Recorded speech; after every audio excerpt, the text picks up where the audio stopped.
Hey everyone, it's Cam, the Mad Redneck Scientist. Today I'm going over a aluminum can crusher that I got out of a scrapyard, and I'm going to kind of explain a few things about what I did to get it working again, and I'm going to go over my control box for the whole setup in a different video, so stay tuned for that one. I want to put this disclaimer out here. I got this out of a scrapyard. It's not perfect. Shit's bent.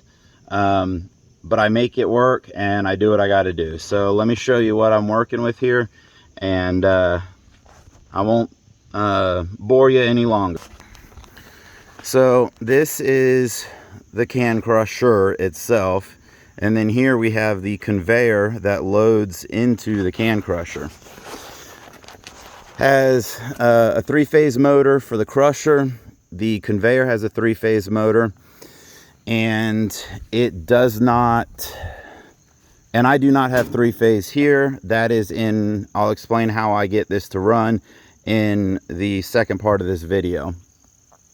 So let me explain to you a little bit about this. So this is one of the crusher plates right here. There's usually a cover over it, but I removed it when I replaced some parts. So this rod up here is just a pivot rod. I had to replace the rod. The original one was worn really badly. And you have a couple tension springs down here. Had to replace bolts. And I will show you a top view here in just a moment. So here we are. This is the top view. This was the crusher plate that I showed you just a second ago. This is the other crusher plate right here. It does have some play in it, like I said. Got it out of a junkyard. The way this works is you have a motor that drives this gearbox. Has outputs on both sides of the gearbox. And then it has some offset cams. So as this turns, it rotates and it pushes the two crusher plates together and it crushes the cans. After the cans are crushed, I'll show you some modifications that I did to it to make things a little easier on me. Alright, so here are modifications I made here. So this is just a blower motor out of a air conditioning unit. It's the squirrel cage motor, if some people know them by that. This is out of a indoor AC furnace air handler unit. It's a 220 motor, has 3 speeds, just like most of them do. And I built this chute out of, this is just thin stainless steel sheet.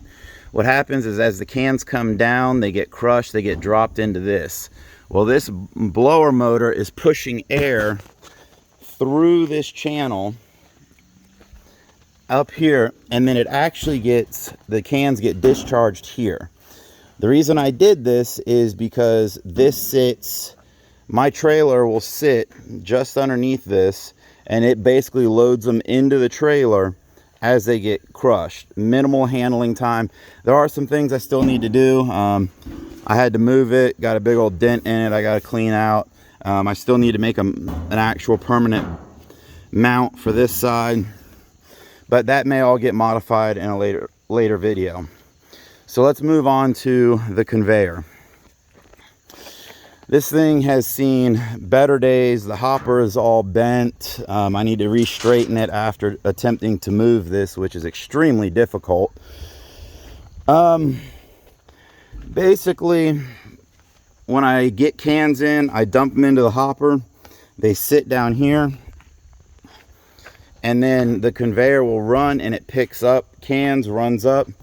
And then it drops them into my chute at the top of the crusher, and it basically loads it for me, and then it loads it into the trailer for me. So the only thing I have to physically do is when I get cans for the business, I take the cans, weigh them, and then I dump them in here, and then I don't have to touch them again until it's time to take them and sell them. So a couple things I had to do on this to get this running again. I needed to replace all the wheels on the bottom. The ones that were on there, was missing one. They were all rusted, solid. I took all the bearings, re-greased all the bearings. I had to make this plate down here, and it rocks and jumps over these lugs, but it doesn't allow the cans to come out the back. Up top, there's two bearings, one on each side. I had to replace those bearings, and I will now show you the motor and how I had to set that up. This originally had a DC motor hooked up to it with a control box. Control box got all jacked up being in the scrapyard, so I had this motor and gearbox I got for free. Just, it was going to scrap. Got it, picked it up before they got rid of it. This is a 3-phase, I think it's a 1/3 horse. Gearbox is a 30-to-1 ratio. And all I did was I got a number 40 roller chain, put a sprocket on it, ran it up. And then, I don't know if you can actually see it, but I had to put a sprocket on the shaft up at the top here. And then I just basically welded the bracket onto the main frame, and this just runs on 3-phase power. But like I said, 3-phase power here. Some of you know how to get 3-phase, some of you don't know how to. So in my next video, I'll show you my control box. I actually just rebuilt it since I'm building a new addition, or building a new building for the business. And in that video, I'll go into more depth in the control box and all that. I appreciate you guys checking it out. Stay tuned, and the other video will be posted shortly.